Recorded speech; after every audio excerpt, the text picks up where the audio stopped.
नमस्कार दोस्तों, आप देख रहे हैं सिनेमा हॉल और मैं अजय प्रभात। बस आज यह खास बातचीत मैंने चूरू पुलिस राजस्थान के लिए यह एक विशेष बातचीत की थी, जिसमें मैंने फिल्म पत्रकारिता के अपने अनुभवों को शेयर किया था।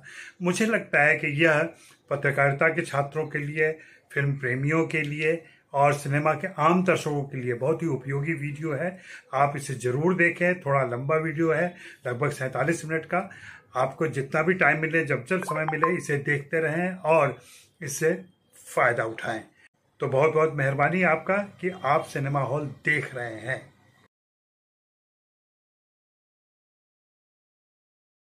नमस्कार दोस्तों, चूरू पुलिस और फिल्म स्थान के सौजन्य से आज मैं आप सबके सामने हूं। हम लोग लाइव कुछ बातचीत करेंगे। मैं फिल्म पत्रकार हूं, लंबे समय तक दैनिक भास्कर और दैनिक जागरण से जुड़ा रहा और आजकल पूरी तरह से कार्य मुक्त होकर के खुद काम करता हूं। मैं सभी लोग आ गए हैं। संदीप शर्मा जी नमस्कार, विजय रानावत जी नमस्कार, राजेश ताक जी नमस्कार, सबको नमस्कार, सबको नमस्कार, सबका स्वागत है। और हम लोग बातचीत शुरू करेंगे। मुख्य रूप से फिल्म पत्रकारिता और इन चीज़ों पर मुझे बात करनी है, तो इसी से सिलसिला शुरू करते हैं। फिल्मों की बात करें अगर और फिल्म पत्रकारिता की बात करें तो ऐसा माना जाता है कि बहुत ही ग्लैमरस जॉब है ये, और हम लगातार फिल्म स्टार्स, फिल्म डायरेक्टर्स या फिल्म प्रोड्यूसर्स, हीरो हीरोइन इनके साथ रहते हैं और इनके साथ घूमते फिरते हैं। तो हमारी ज़िंदगी में बहुत सारी मस्ती रहती होगी, पार्टियां होती होंगी और जो भी रंगीनियाँ होती हैं वो सारी चीज़ें होती होंगी। ऐसा बाहर से देखने में लग सकता है और बाहर से लगता है। सच्चाई ये है कि किसी और पत्रकार की तरह ही फिल्म पत्रकार की भी ज़िंदगी दुरूह होती है, बहुत मुश्किल होती है। और वो थोड़े से पल होते हैं जब हम किसी फिल्म स्टार से उसके घर पे, उसके दफ्तर में या किसी 5 स्टार होटल में मिल रहे होते हैं। उसके बाद के पत्रकार की ज़िंदगी लगभग वैसे ही होती है, ज़्यादातर पत्रकार की। कुछ एक की बात छोड़ दें जो ऊंचाई पर पहुंच चुके हैं और जो जिम्मेदार कुर्सियों पर आ गए हैं या लंबे समय से फिल्म पत्रकारिता में हैं। नहीं तो शुरुआत तो ऐसे ही होती है सबकी और मुश्किलों का सामना करना पड़ता है।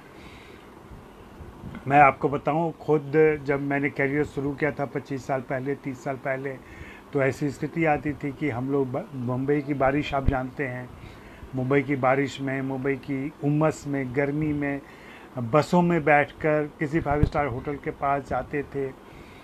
और जाने के बाद जब वहाँ अंदर घुसने के पहले हम लोग कोशिश करते थे कि कहीं वहाँ पे लू मिल जाए, वॉशरूम मिल जाए, ताकि थोड़ा सा पसीना पोंछ लें और फिर उसके बाद हम लोग वहाँ जाएं, ताकि हमारे चेहरे पे वो परेशानी और वो कातरता न दिखे। हाँ, जब फिल्म स्टार से बात करते हैं, फिल्म के बारे में बात करते हैं, तो बहुत सारी बातें होती हैं जिसका अपना एक मज़ा होता है और सचमुच खुशी होती है। और मुझे जिस जिम्मेदारी के तहत मैं काम करता रहा हूँ उसमें तो मुझे यह खुशी होती है कि मैं कुछ ऐसी चीज़ें निकाल के ला रहा हूँ, बातें करके ला रहा हूँ जो आप सभी पाठकों तक, और अब YouTube चैनल है मेरा तो वहाँ से दर्शकों तक, लोगों तक पहुँचाता हूँ मैं अपनी बात, कहता हूँ मैं। लोग समझते हैं कि पत्रकारिता बहुत ही, फिल्म पत्रकारिता बहुत ही आसान सी चीज़ है, करना क्या है, जाओ फिल्म देखो, फिल्म के बारे में लिख दो, फिल्म एक्टर दिख जाए, फिल्म हीरोइन दिख जाए तो उससे पूछ लो कि कैसा लग रहा है, कैसा लग रहा है, इस फिल्म को कैसा करके कैसा लगा, इस हीरो के साथ कैसा लगा, इस हीरोइन के साथ कैसा लगा, डायरेक्टर के साथ कैसा अनुभव रहा। तो ये बहुत मोटी मोटी बातें हैं, सच्चाई इससे बहुत दूर है। विष्णु तिवारी जी ने पूछा है कि किस स्टार ने मुझे सबसे ज़्यादा प्रभावित किया। ऐसा कहना थोड़ा मुश्किल हम लोगों के लिए हो जाता है, क्योंकि जैसा कि आप जानते हो कि इसका बहुत ही डिप्लोमेटिक जवाब दिया जा सकता है कि सभी अच्छे लगते हैं, लेकिन हाँ, कुछ लोग अपने बात व्यवहार से, कुछ लोग अपनी प्रतिभा से और कुछ बाकी चीज़ों से बहुत प्रभावित करते हैं।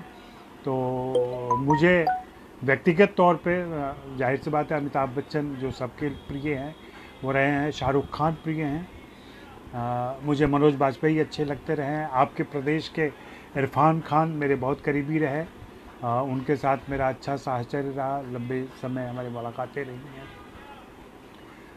समय समय पर लोग बदलते रहते हैं। हीरोइंस के नाम लें तो विद्या बालन हैं, ऐश्वर्या राय हैं, नई में प्रियंका चोपड़ा हैं, नई क्या, अब तो वो भी पुरानी हो गई, कंगना रनौत हैं, अनुष्का हैं।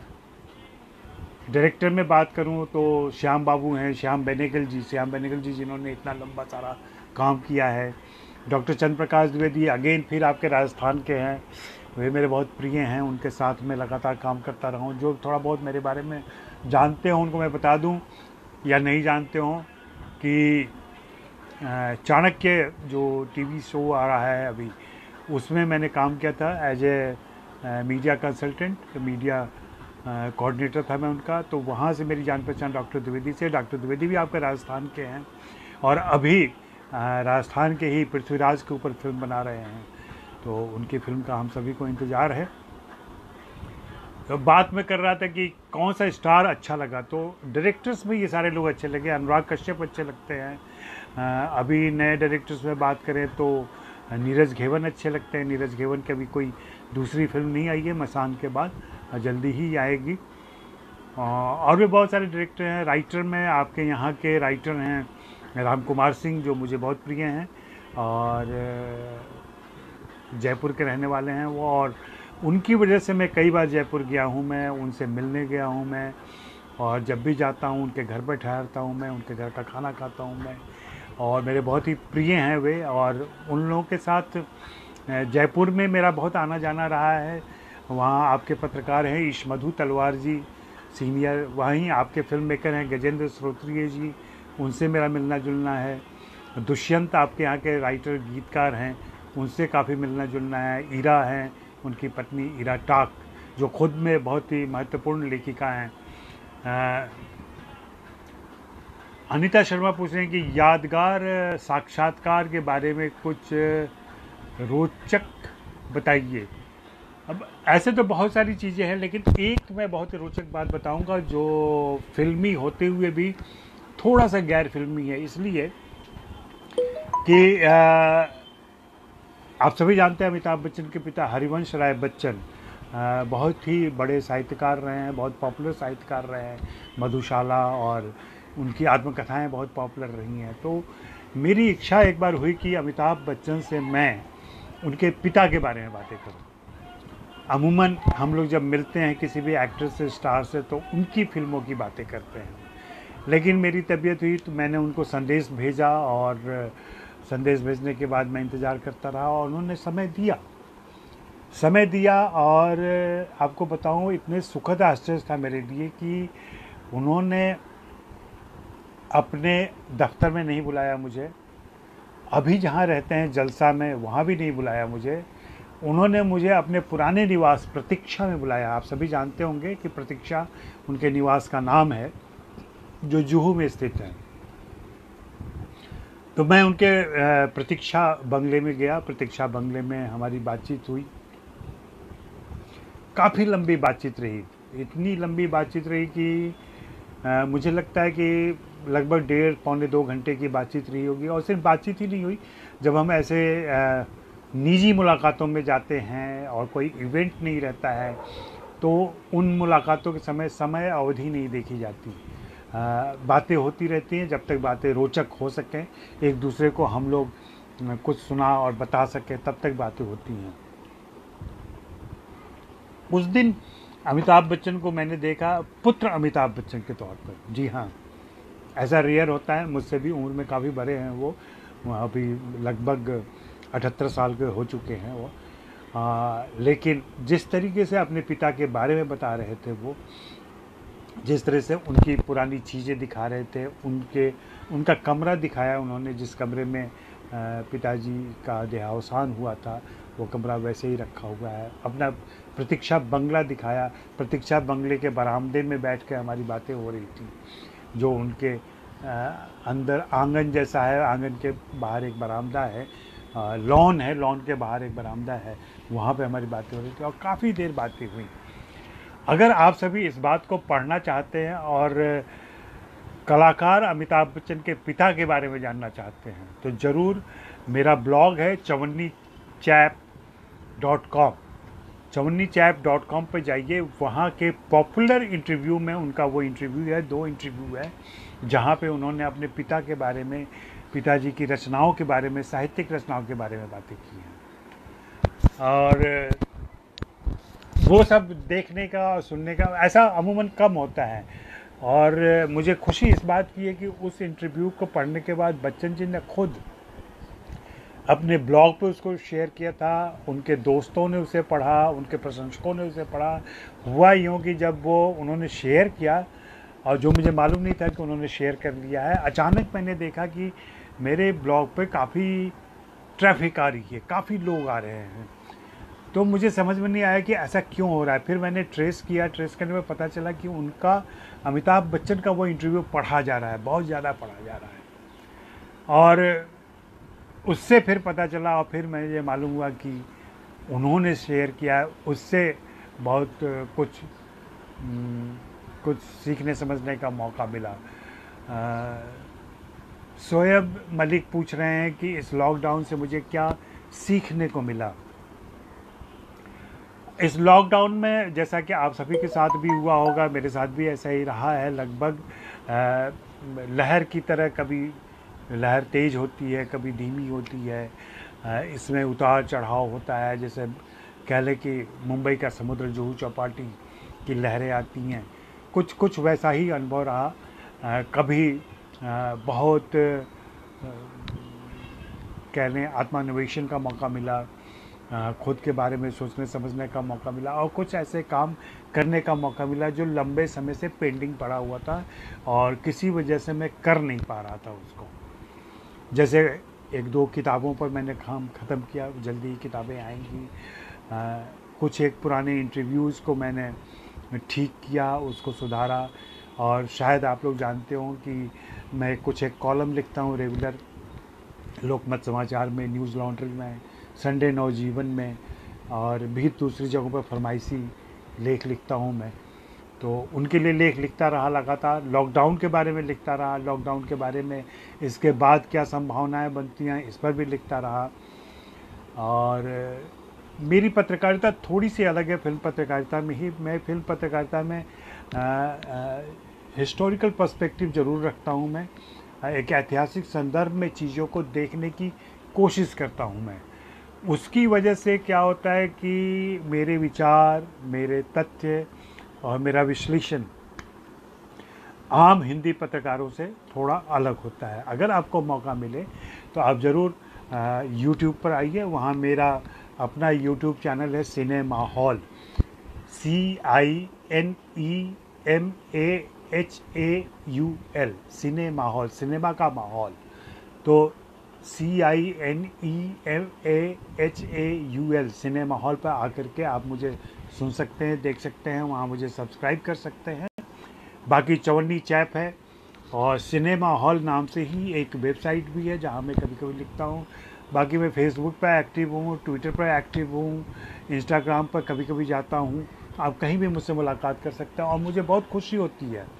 आपको मैं बताऊं, जैसे राम कुमार से मेरी मुलाकात हुई, जैसे दुष्यंत से मेरी मुलाकात हुई, या जयपुर के और भी लोगों से मुलाकातें हुई हैं।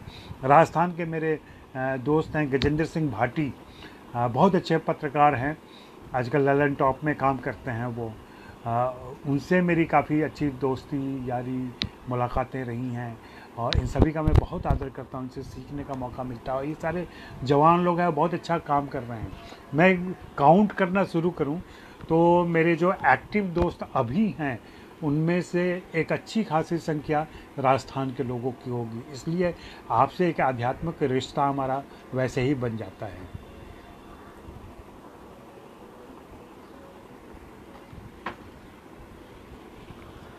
फिल्म पत्रकारिता की बातें तो बहुत सारी होती रहती हैं। अगर लोग आते जाते रहते हैं, बातें करते रहते हैं। अनीता शर्मा पूछ रही हैं कि क्या कभी कोई अफसोस हुआ जिस प्रकार आपने अध्ययन किया, मगर नहीं नहीं, मुझे पूरा मिला है। मुझे पूरा संतोष है, ऐसा कहीं कोई असंतोष मुझे नहीं है। और जितना मुझे काम मिलता या मिल सकता था उसका मैक्सिमम मुझे मिला है, और मुझे कहीं कोई अफसोस नहीं है। और मुझे संतुष्टि भी है कि मैंने मन के माफिक काम किया, कभी दबाव में नहीं आया। मैंने कभी भी गॉसिप पत्रकारिता में कोई रुचि नहीं ली, कभी नहीं लिखा गॉसिप मैंने। हाँ, जो अगर फैक्चुअल कुछ बातें करनी है, कुछ तथ्यों पर बातें करनी है, विश्लेषण करना है, तो वहाँ ज़रूर रहता था मैं, करता था मैं, और वही करता हूँ, आज भी करता हूँ मैं। इसलिए मुझे कभी कोई अफसोस नहीं रहा। और हक क्या होता है, हक की बात करना, या मुझे पूरा नहीं मिला, मुझे जितना मिलना चाहिए था उतना नहीं मिला, तो इसमें कहीं ना कहीं हम सबकी खुद की खूबी या खामी होती है। हम अपनी खूबी और खामी के अनुसार ही सब कुछ पाते हैं। मैं हमेशा कहता हूँ कि हमारा, आपका, सभी का जो वर्तमान है वह वास्तव में हमारे ही अतीत में लिए हुए फैसलों का परिणाम है। हमने अतीत में जो फैसले लिए उसी का परिणाम हमारा आज होता है। इसलिए अपने आज पर वही लोग अफसोस करते हैं जिन्हें अपने अतीत के फैसलों पर कोई आपत्ति होती है, या मानते हैं कि उन्होंने गलत फैसले लिए थे। मुझे नहीं लगता कि मैंने कोई गलत फैसला लिया और कभी कोई गलती की। सोनू मिश्रा जी आ रहे हैं। फिल्म पत्रकार जयप्रकाश चौकसी जी के बारे में बताएं प्लीज़, उनके दैनिक भास्कर के फिल्मी। जी हाँ, जयप्रकाश चौकसी जी मेरे भी आदरणीय हैं, और लोगों को आश्चर्य होता है कि मैं दूसरे प्रतिद्वंदी अखबार में काम करते हुए कैसे उनका इतना सम्मान करता हूँ, क्यों करता हूँ। आपको मैं बताऊं कि एक बार मैंने उनसे बहुत लंबी बातचीत की थी, और वो पूरी बातचीत मेरे चवन्नी चाय ब्लॉग पे है। और तब लोगों का आश्चर्य हुआ था कि अरे, आप अपने प्रतियोगी और प्रतिद्वंदी पत्रकार के बारे में इतनी अच्छी अच्छी बातें कर रहे हैं, उनसे पूछ रहे हैं। भाई, ऐसा कोई प्रतिद्वंदिता नहीं होती है किसी की, और वैसे भी वो आदरणीय है, इतने सालों से लिख रहे हैं, और फिल्म इंडस्ट्री के बारे में उनकी जानकारी, फिल्म के करीबी लोगों से उनकी जानकारी इतनी ज़्यादा है, खास करके कपूर परिवार और अभी सलमान खान के परिवार से, कि उनकी दी हुई जानकारियाँ फर्स्ट हैंड होती हैं। तो जिसको प्रथम साक्ष्य कहते हैं, तो प्रथम साक्ष्य से मिली हुई जानकारी का अपना एक महत्व होता है, अपनी एक वैल्यू होती है। और मैं भी उनका आदर करता हूँ और चाहता हूँ कि वे लगातार लिखते रहें, स्वस्थ रहें। और आपको बताऊँ मैं कि मुझे लगता है शायद देश में वे अकेले व्यक्ति हैं जिन्होंने इतना लंबा एक कॉलम चलाया है। और किसी का कोई रिकॉर्ड हो तो कोई मुझे जाहिर करे, स्पष्ट करे, लेकिन मुझे नहीं लगता कि और किसी के पास इतना लंबा अनुभव है कॉलम लिखने का। तो उनको मैं आप ही के बहाने आज मैं सलाम करता हूँ और याद करता हूँ कि वे लगातार लिखते रहें। शुरू में ऐप का थिएटर ओपन करो। नहीं, मैं थिएटर नहीं करता हूँ। यह अनीस हरलालका जी ने पूछा है। मैं थिएटर नहीं करता हूँ। मैं मुख्य रूप से फिल्म पत्रकार हूँ, फिल्मों पर लिखता हूँ, फिल्मी बातें करता हूँ, और फिल्मों के बारे में एक जानकारी देना चाहता हूँ, बातें करता रहता हूँ। तो इसलिए मेरी बातें तो ज़्यादातर फिल्मों पर ही होती हैं। हाँ, लेकिन मैं इस बात के लिए बदनाम हूँ कि मैं फिल्मों पर बहुत गंभीर बातें करता हूँ, फिल्मों के बारे में ऐसी बातें करता हूँ जो अमूमन लोग नहीं करते हैं। मुझसे ये सवाल पहले भी पूछा गया, व्हाट्सएप पर भी ये सवाल आया था कि इंटरव्यूअर इंडिया कोई हैं, वो पूछ रहे हैं कि क्या मुझ पर कोई दबाव रहता है वेब सीरीज़ या फिल्मों के रिव्यू लिखते समय। नहीं, मुझ पर तो ऐसा व्यक्तिगत कोई दबाव नहीं रहता है, और न मैं दबाव स्वीकार करता हूँ। रही बात इंडस्ट्री में क्या चलन ढलन है, कैसे चीज़ें होती हैं, तो ये इंडस्ट्री बदनाम है थोड़ी सी, और कुछ पत्रकार हैं ऐसे। इधर एक नया ट्रेंड चला है, आप लोग अपने यहाँ भी देखते होंगे कि अखबारों में फिल्म रिलीज होने के अगले या 2 दिनों के बाद से एक विज्ञापन आता है जिसको रिव्यू ऐड कहते हैं। रिव्यू ऐड में कुछ फिल्म समीक्षकों के नाम होते हैं और उनके नीचे लिखा रहता है कि किसने कितने स्टार दिए। तो इसकी वजह से क्या हुआ है, फिल्म पत्रकारिता के अंदर और रिव्यूअर्स के अंदर एक बहुत गंदी प्रवृत्ति तेज़ी से फैली है कि कुछ लोग अखबार में अपना नाम देखने के लिए साधारण फिल्मों को भी ज़्यादा स्टार दे देते हैं। 4 स्टार दे देंगे तो जाहिर सी बात है फिल्म वाला आपका विज्ञापन में नाम लेगा। तो इस लालच में कई सारे लोग सही समीक्षा करने के बजाय सिर्फ स्टार टाँकते रहते हैं और उसकी वजह से फिल्म समीक्षा काफ़ी बदनाम हुई है, क्योंकि अमूमन उन लोगों की समीक्षाओं में फिल्म का कोई ख़ास विश्लेषण नहीं होता है। उनको सब कुछ सुपरलेटिव लगता है, सब कुछ वाह लगता है और सब कुछ ओवर द टॉप लगता है। इसलिए वे उनकी समीक्षाओं में आप ज़्यादा गंभीरता से न लें और न जाएं। और न मैं आप लोगों को आगाह करूंगा कि हर फिल्म को आप खुद देखें, कोशिश करें। अगर आप फिल्म के शौकीन हैं तो खुद से देखें, खुद से जज करें और हो सके तो बाद में रिव्यू पढ़ें और फिर मेल करें उसका कि आपने जो देखा और सोचा और एक रिव्यूअर जो देख और सोच रहा है उसमें कहीं कोई समानता है क्या। आपका हालिया कास्टिंग वाले मसले पर क्या मत है, क्या बात। आप आए मेरे यूट्यूब चैनल पर, वहाँ मैंने लंबी चौड़ी बात की है और मेरा अपना मानना है और मेरी इस बारे में बात भी हुई। आपने अगर ट्विटर पर मुझे फॉलो करें तो वहाँ मालूम होगा कि अनुराग कश्यप से मेरी बातें हो रही थी। अनुराग कश्यप ने मेरे ट्वीट पर जवाब दिया था जब मैंने ये बात लिखी थी, और ये बात कई सारे एक्टर्स ने मुझे बताई कि अभी जो टीवी सीरीज़ आ रहा है, वेब सीरीज़ आ रहा है पाताल लोक, उसमें एक कास्टिंग कंपनी के ही स्टाफ एक्टर के तौर पर चुन लिए गए हैं। ऐसे बाहर से देखने पर और एक एक्टर के तौर पर अगर आपका चुनाव उसमें नहीं हुआ है तो ये बात बहुत बुरी लग सकती है और लगनी भी चाहिए। मुझे अभी तक मैं बहुत स्पष्ट नहीं हूँ, लेकिन मुझे नैतिक रूप से थोड़ा गलत लगता है कि एक जिम्मेदारी जो आपको दी गई है उस जिम्मेदारी के तहत आपको अपना नाम आगे नहीं बढ़ाना चाहिए। लेकिन अनुराग से मेरी कल लंबी बातचीत हुई, उन्होंने मुझे बताया कि कई बार ऐसा होता है कि जब हम कास्टिंग कर रहे होते हैं और कास्टिंग क्रू जो होता है, जो ऑडिशन कर रहा होता है, लोगों को बुला रहा होता है, चुन रहा होता है, तो हमें ऐसा लगता है कि ये जो सहयोगी है वह इस रोल में भी फिट लगेगा और कर सकते हैं। इसका उदाहरण उन्होंने दिया था कि कई बार हम लोग म्यूज़िक करने जाते हैं और म्यूज़िक डायरेक्टर से ही कहते हैं कि भाई आप ही गा दो इस गाने को। तो म्यूज़िक डायरेक्टर को गाने का मतलब ये नहीं होता है कि हमने किसी सिंगर का हक मार दिया, बल्कि उस फिल्म के लिए, उस पर्टिकुलर गाने के लिए वह आवाज़ हमें अच्छी लगती है। इसी प्रकार जब हम कास्टिंग कर रहे होते हैं उस समय भी ऐसा होता है कि कभी किसी किरदार के लिए कोई कलाकार या कोई ऐसा व्यक्ति अच्छा लगता है जो बहुत ही मुफीद होता है उस रोल के लिए। उन्होंने इसके लिए एक बात कही कि हम लोग इस वजह से ही बहुत ही कई बार लिमिटेड और अननोन एक्टर को भी साइन करते हैं। आप महसूस करेंगे कि इधर बहुत सारी फिल्मों में अननोन एक्टर आते हैं। अननोन एक्टर के आने से फिल्म, जी सही बात कह रहे हैं आप, और यही बात मैं दोहरा रहा था। अनीता शर्मा जी का सवाल लगातार आ रहा है, मुझे कुछ और भी सवाल लेने चाहिए। तेजस्विनी गौतम जी का सवाल बहुत अच्छा है। इनका सवाल है कि why are critically acclaimed films not get performance on box office. ये बार बार होता है और लगातार होता है, और तेजस्विनी जी वहाँ हैं, चूरू में आप लोगों के साथ हैं, और उनको मैं बताना चाहता हूँ कि अमूमन होता क्या है कि हम लोगों ने पिछले 100 सालों में जिस तरीके का टेस्ट डेवलप किया है और जिस तरह की फिल्मों को अप्रिसिएट करते रहे हैं, उससे आम दर्शकों की मानसिकता बनी है, उनके रसास्वादन का स्टाइल बना है, उनके रसास्वादन।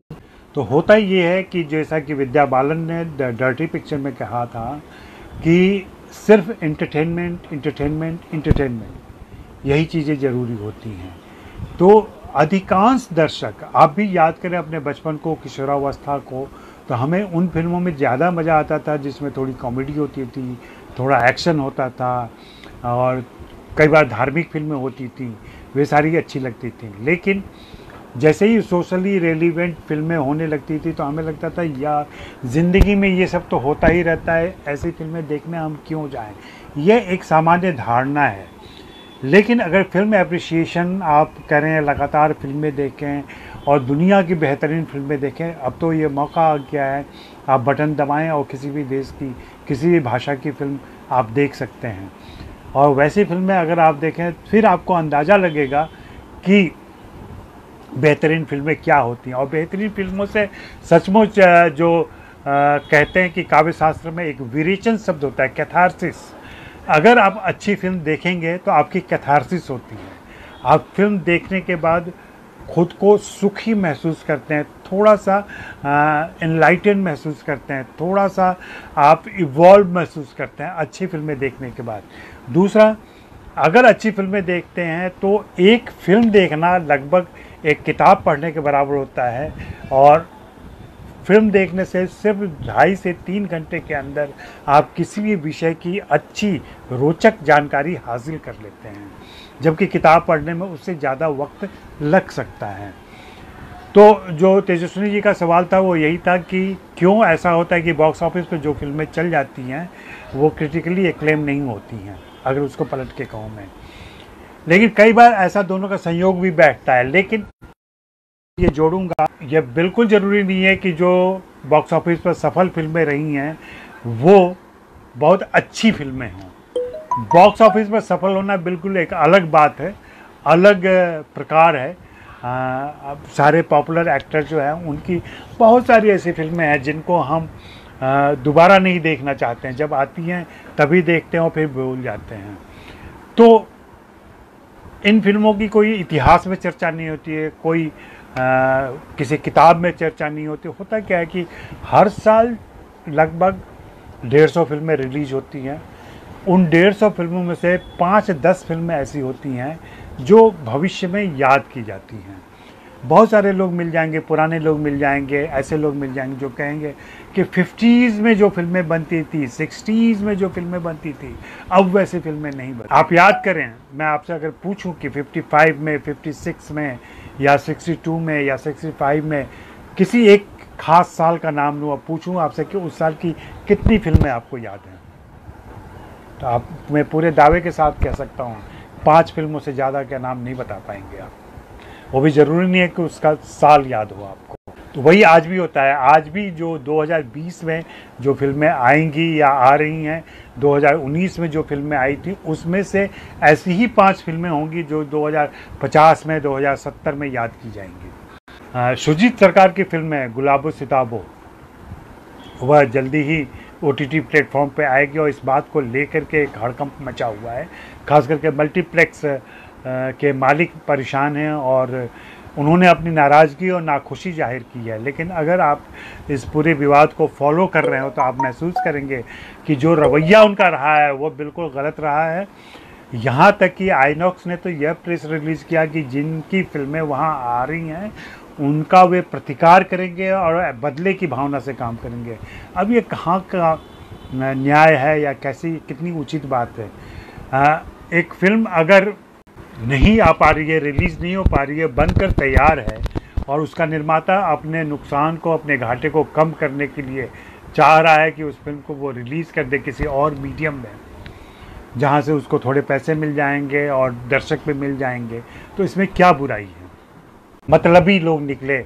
मतलबी का मतलब क्या होता है? मतलबी मतलब आप क्या चाहते हैं कि जिन्होंने 5 करोड़, 10 करोड़, 50 करोड़, 100 करोड़ रुपए इन्वेस्ट कर दिए हैं, वे इस आस में, इस उम्मीद में बैठे रहें कि एक दिन सिनेमा घर खुलेंगे, फिर उनकी फिल्में रिलीज़ होंगी। आपको मैं बता दूं कि कोई भी फिल्म जब बनती है उसके ऊपर एक बहुत लंबी, बहुत लागत लगती है, एक बहुत हिसाब से पैसा इन्वेस्ट होता है। अब उस पैसे में ज़रूरी नहीं है कि निर्माता के पास वो सारे पैसे हों, वो इधर उधर से कर्ज लेता है, उससे वो फिल्म बनाता है। हम सभी जानते हैं जो कर्ज देता है उसको इंटरेस्ट चाहिए। अब ये इंटरेस्ट लगातार बढ़ता जा रहा है, इसको भी भरपाई करनी होगी। दूसरा, एक फिल्म लेकर आज की स्थिति में तो ये हो गया कि अभी कोई का वैक्सीन नहीं आ जाता है, जब तक इसका शर्त या इलाज नहीं हो जाता है तब तक मुझे नहीं लगता कि लोग थिएटर जाएंगे या थिएटर में जाकर के बातें करेंगे। इंटरव्यू इंडिया फिर पूछ रहे हैं कि राजस्थानी फिल्मों के बारे में आपकी क्या राय है, क्या टिप्पणी है। भाई मैंने 2-3 फिल्में तो देखी हैं राजस्थानी में, और राजस्थानी फिल्में बननी चाहिए बहुत पहले, और जहाँ तक मुझे याद है मैं इस बात का हिमायती हूँ कि देश की हर भाषा में फिल्में बननी चाहिए, और देश के हर भाषाभाषी दर्शक को अपने यहाँ की फिल्म ज़रूर देखनी चाहिए। जैसे आप राजस्थान के हैं तो राजस्थानी में आई कोई भी फिल्म ज़रूर देखें आप, भले ही वो हिंदी फिल्मों के बराबर ना हो, भले ही वो अंग्रेज़ी फिल्मों के बराबर ना हो। अगर आप ऐसा करेंगे तो आप अपनी भाषा की फिल्म को बढ़ावा देंगे, उसे ताकत देंगे, उसे मजबूत करेंगे, उसके ट्रेडिशन को आगे बढ़ाएंगे। मेरे दोस्त राम कुमार सिंह और गजेंद्र श्रोत्रिय हैं, इन लोगों ने बहुत पहले एक भोभर नाम की फिल्म बनाई थी, और जैसा कि सभी जानते हैं भोभर आई थी तो चर्चित काफ़ी हुई थी। जिन लोगों ने देखा उन लोगों ने काफ़ी पसंद किया, लेकिन डिस्ट्रीब्यूटर्स आगे नहीं आए, वो फिल्म ज़्यादा थिएटर तक नहीं पहुंची, और ख़ुद राजस्थान के दर्शकों ने भी उसे कम देखा। अगर ऐसा होगा तो हिम्मत टूटती है तो फिर कोई भी निर्देशक, कोई भी लेखक चाहेगा कि हम क्यों न ऐसी भाषा में फिल्म बनाएं जो ज़्यादा लोगों तक पहुंचे और ज़्यादा एप्रिसिएशन मिले। और चूँकि हम सारे स्थानीय भाषाओं के लोग जो राजस्थानी बोलते हैं, मैथिली बोलते हैं, भोजपुरी बोलते हैं, अवधी बोलते हैं, छत्तीसगढ़ी बोलते हैं, ऐसी भाषाएं बोलते हैं, वे सभी लगभग हिंदी जानते हैं, हिंदी में भी उतने ही कंफर्टेबल हैं, तो वो लोग हिंदी में शिफ्ट कर जाते हैं जल्दी से, और यह भाषा का नुकसान होता है। मैं हमेशा सभी भाषा के निर्देशकों और निर्माताओं से बोलता हूँ कि आप कारोबार हिंदी में करें, हिंदी में फिल्में ज़रूर बनाएं, लेकिन अपनी भाषा में भी फिल्म ज़रूर बनाएं। समीक्षा कोई आसान सा काम नहीं है, बहुत मुश्किल काम है, बहुत टेढ़ा काम है। क्यों? एक तो फिल्म देखने के तुरंत बाद हमें बताना पड़ता है कि फिल्म कैसी है, और इस तरीके से बताना पड़ता है ताकि भविष्य में कुछ महीनों के बाद, कुछ सालों के बाद हमें अपने कहे पर अफसोस ना हो, पछतावा ना हो कि हमने उस समय क्या बात कह दी थी। क्यों कि जो फिल्म के बारे में हमारी राय है वो राय बहुत सारे लोगों के लिए मैटर करती है। बहुत सारे लोग मुझे बताते हैं, जब मैं दैनिक जागरण में, दैनिक भास्कर में काम करता था, कि बहुत सारे लोग मेरे रिव्यूज़ पढ़ के, मेरे इंटरव्यूज़ पढ़ के फिल्म देखने जाते थे। तो ये एक बहुत जिम्मेदारी का काम है कि आप कैसे क्या देखते हैं। उसके लिए ज़रूरी है, जो मैं सभी को, अपने साथियों को, मेरे साथ जो लोग काम करने आते हैं, काम सीखने आते हैं, या अगर आप फिल्मों पे लिखना चाहते हैं तो एक तो मैं कहूँगा कि आप लिखें, ज़रूर लिखें।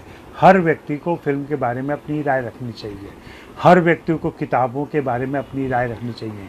कुछ भी साहित्य पढ़ें, चित्र देखें, फिल्म देखें, तो आप उसके बारे में अपनी राय रखें, उसे शेयर करें, जितने ज़्यादा से ज़्यादा लोगों तक शेयर करें तो आपको भी एक खुशी मिलेगी अगर उससे लोग सहमत होंगे, सहमति जाहिर करेंगे।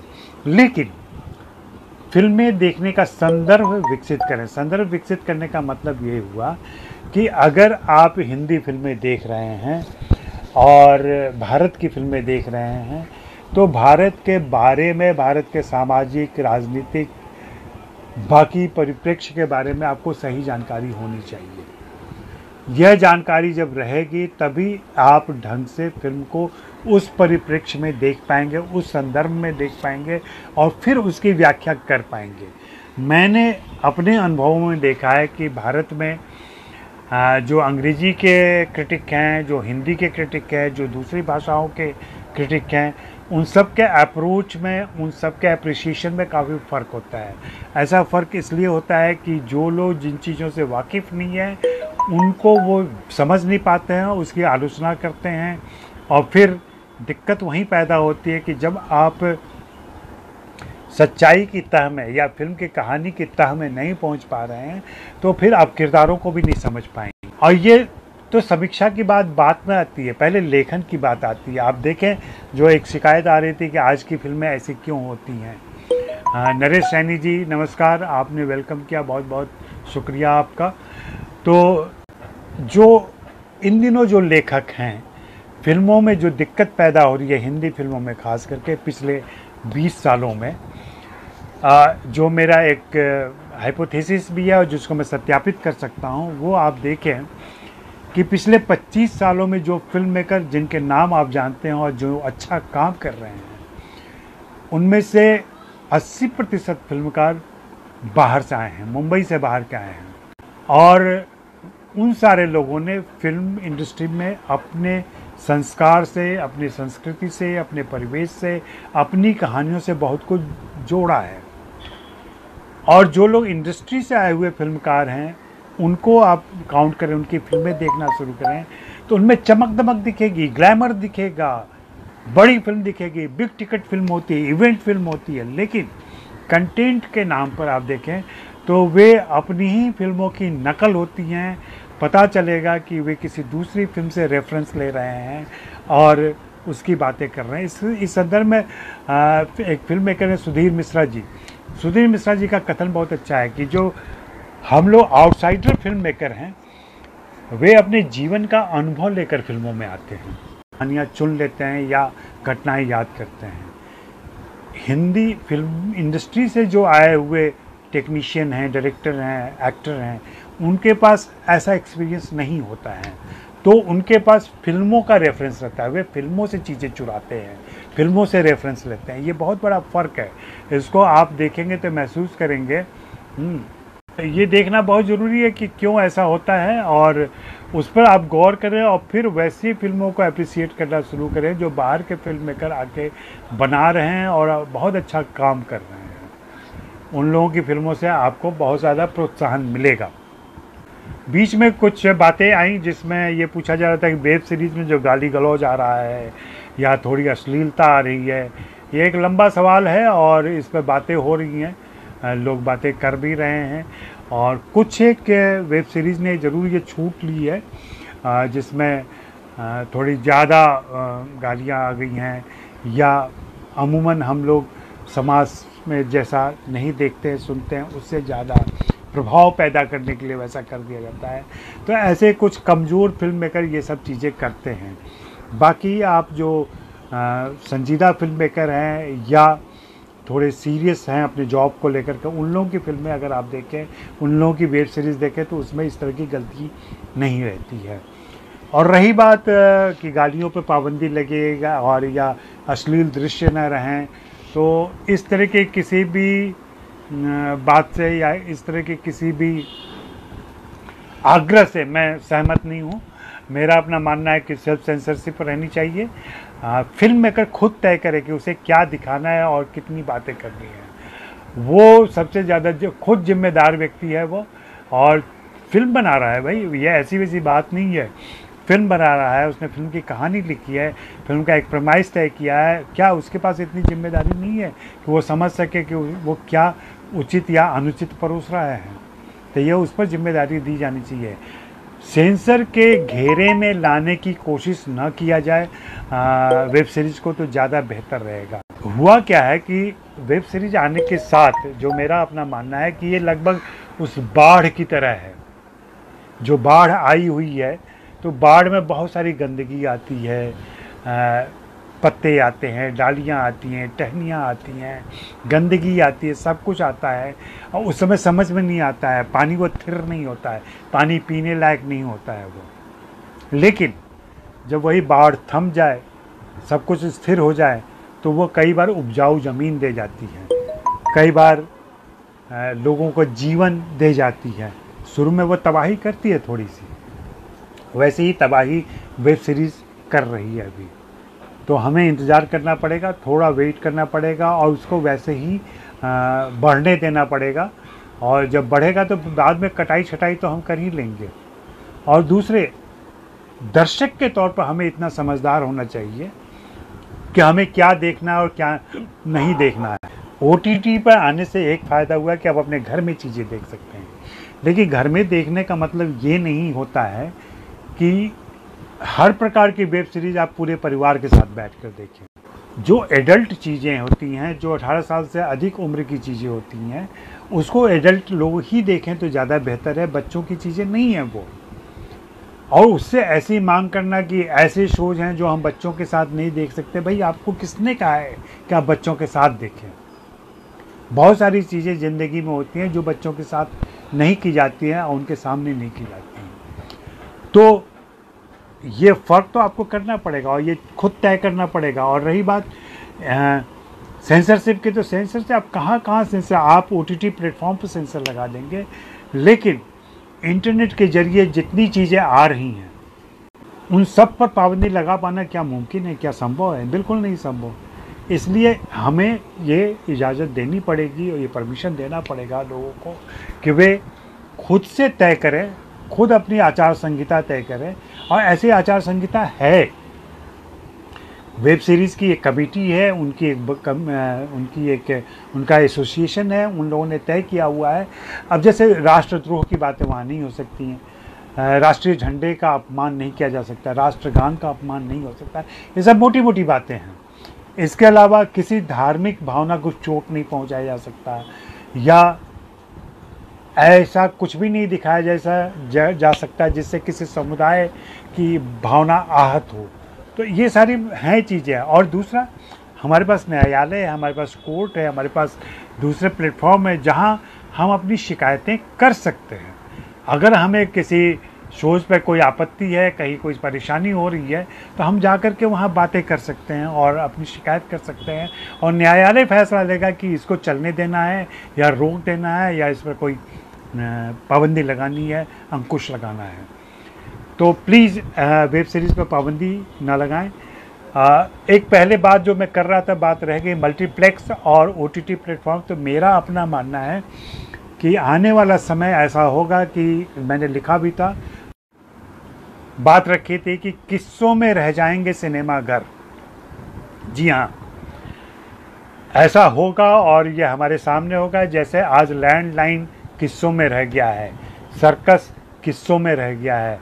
आज के बच्चों से आप पूछें सर्कस नाम की चीज़, वे नहीं जानते हैं, लैंडलाइन के बारे में नहीं जानते हैं। तो ऐसी बहुत सारी चीज़ें हैं जो मानव सभ्यता और तकनीक के विकास के साथ पीछे, कभी हम साइलेंट फिल्म देखा करते थे, फिर टॉकी फिल्में आईं, फिर सिनेमा स्कोप आई, फिर कलर आया, फिर अभी इतनी हाई फाई फिल्में हो गई हैं, अभी 3D आ चुका है, 3D से आगे 4D की बात चल रही है। तो ये सिनेमा की टेक्निक है, इससे हम पीछे जाने की बात कैसे कर सकते हैं? मल्टीप्लेक्स भी अब कुछ समय के बाद, 10-20 सालों के बाद पुरानी बात, तब हमारे पास कुछ दूसरे मीडियम आ जाएंगे जिनके जरिए हम फिल्में देखेंगे। इसलिए रोने वालों की बात अलग है, जो रोते रहते हैं कि ये छूट गया, ये रह गया। ऐसा हर जनरेशन में कुछ लोग रहते हैं जो अपने अतीत से इतना प्यार करते हैं या अपने वर्तमान से इतना प्यार करते हैं कि भविष्य के लिए तैयार नहीं रहते हैं। तो ऐसे लोगों को बाद में सिर्फ अफसोस होता है कि क्यों नहीं वे समय के साथ चले, क्यों नहीं वे समय के साथ आगे बढ़े, क्यों नहीं उन्होंने एक्सेप्ट किया। अब आप सॉरी दोस्तों, नेट डिस्टर्ब कर रहा है इंटरनेट, तो और मुझे लगता है कि काफ़ी वक्त हो गया, अभी लगभग मैंने 48 मिनट बात कर ली है। तो अब कुछ एक और सवाल हो तो पूछ लें। अनीता जी पूछ रही हैं कि रिव्यू करते समय मैं किन बातों का ख्याल करता हूँ। मैंने बहुत सारी बातें की इस पर। मैं फिल्मों का सामाजिक संदर्भ, ऐतिहासिक संदर्भ ज़रूर देखता हूँ मैं, और उसकी प्रासंगिकता आज के समय में उस दर्शक के लिए कितनी प्रासंगिकता है जिस दर्शक के लिए वो फिल्म बनाई गई है। भारत की फिल्म बनाई गई है, राजस्थान के बैकग्राउंड की फिल्म बनाई गई है, तो यहाँ के दर्शकों को वो कितना फीड करती है, कितनी चीज़ें दिखाई। यूवी गौड़ जी, सर फिल्मों में अश्लीलता बहुत ज़्यादा है। नहीं, मैं नहीं मानता कि फिल्मों में अश्लीलता है, क्योंकि शायद आपको फिल्म का इतिहास नहीं मालूम है। चौथे दशक में देविका रानी ने 3 मिनट का लंबा चुंबन दिया था, जब इस तरह की बातें कोई सोच नहीं सकता था। स्विमिंग कॉस्ट्यूम पहन के शर्मिला टैगोर बहुत पहले आ चुकी थी। अश्लीलता क्या है? अश्लीलता बहुत ही सापेक्ष टर्म है। आज आपको जो अश्लील लग रहा है, कल को वो व्यवहारिक बात हो जाएगी। वेब सीरीज़ एक ही सीज़न में सारी क्यों नहीं बना देते? सर वेब सीरीज़ का मिजाज ही ऐसा होता है, वेब सीरीज़ का यही नेचर है कि वो कई एक सीज़न में चलता है और लोग देखना पसंद करते हैं। ये तो अच्छी बात है कि जो टीवी शो जो हज़ारों हज़ारों एपिसोड के टीवी शोज़ आते हैं उनसे बेहतर है कि आपको एक आराम मिल जाता है। अगर आप बिंज वॉचिंग करते हैं, बिंज वॉचिंग मतलब लगातार बैठकर देखते हैं कोई सीरीज़, तो भी आपको फुर्सत मिल जाती है कि आज आपने 1-2 दिनों में कोई सीरीज़ देखी और फिर आप महीनों बाद उस सीरीज़ को देखेंगे। ऐसा नहीं होता है कि आप उससे ऐसा बंध जाएं कि सारे काम धंधा छोड़कर सिर्फ वेब सीरीज़ देखने में ही लगे हुए हैं। और भी गम है ज़माने में वेब सीरीज़ के सिवा। अनिता जी आपका भी धन्यवाद, आप लगातार लगी रहीं और लगातार सवाल पूछती रहीं। मैंने आपके कुछ सवालों के जवाब दिए। बाद में हो सकता है जब ये बातचीत ख़त्म हो जाएगी तो मैं पेज पर आ कर के फिर से आपकी बातों के जवाब दे दूंगा जो छूट गए हैं। और आप सभी मित्रों से आग्रह है कि कोविड-19 का आ चुका है, हमारे पास है, इसका हर प्रकोप से डरने की ज़रूरत नहीं है, इसके साथ रहने और इसको समझने की ज़रूरत है, खुद परहेज़ में रहने की ज़रूरत है, खुद बचाव में रहने की ज़रूरत है। और ये लड़ने के लिए नहीं है, ये मुकाबले के लिए नहीं है। हम जो सरकारी निर्देश दिए जा रहे हैं, हमारे स्थानीय प्रशासन द्वारा जो निर्देश दिए जा रहे हैं, उनके निर्देशों का पालन करें। स्थानीय पुलिस, स्थानीय प्रशासन का सहयोग करें, उनके दिए निर्देशों का पालन करें और अपना मनोबल बनाए रखें। अच्छा खाना बनाइए, अच्छी किताबें पढ़िए, अच्छी फिल्में देखिए, लोगों से बात कीजिए, दोस्तों से बात कीजिए, ऐसे दोस्तों से बात कीजिए जिनसे काफ़ी समय से बात आपने नहीं की है। न हो तो अपना मोबाइल का फ़ोन बुक खोलिए, फ़ोन बुक में तय कीजिए ABCD से अक्षर क्रम से कि किन दोस्तों से आपने लंबे समय से बात नहीं किया, उन दोस्तों से बातें कीजिए। हाँ, उन लोगों से बातें कीजिए जो स्वभाव से पॉजिटिव किस्म के हैं, जो नेगेटिव किस्म के लोग हैं और जो हमेशा डर, खौफ, निराश की बातें करते हैं, वैसे लोगों से कम बातें करें तो ज़्यादा बेहतर है। आप भी खुश रहें, दूसरों को भी खुश रखें और खुशी बांटें, खुशी शेयर करें, क्योंकि वैसे भी ज़िंदगी 4 दिन की है और उसके मज़े लेने चाहिए और हम लोग पूरा मज़ा लें। बाकी आप सभी को प्रणाम, नमस्कार, आप सभी का धन्यवाद जिन लोगों ने शिरकत की, जिन लोगों ने सवाल पूछे, कुछ एक सवालों के जवाब रह गए होंगे। और मैं चूरू SP को बहुत धन्यवाद देना चाहता हूँ, तेजस्विनी गौतम जी को बहुत धन्यवाद देना चाहता हूँ। उनकी वजह से सॉरी दोस्तों, फिर इंटरनेट की समस्या हो गई थी और फिर से मैं सबको धन्यवाद देता हूँ और मैं उम्मीद करता हूँ कि हम लोग फिर यहाँ पे मिलेंगे और बातें करेंगे। हाँ, और हमारी बातें होती रहेंगी। धन्यवाद, बहुत बहुत मेहरबानी। और चूरू SP और चूरू पुलिस और फिल्म स्थान का धन्यवाद कि उन्होंने मुझे ऐसा मौका दिया। और मैं चूरू आना चाहूँगा, चूरू SP लॉकडाउन के बाद वहाँ हैं तो मैं चाहूँगा कि चूरू आकर के घूमूँ, सब परिवार आऊँ मैं और उनका मुझे प्यार मिले। धन्यवाद और ये बातचीत अब ख़त्म की जाए। धन्यवाद, शुक्रिया।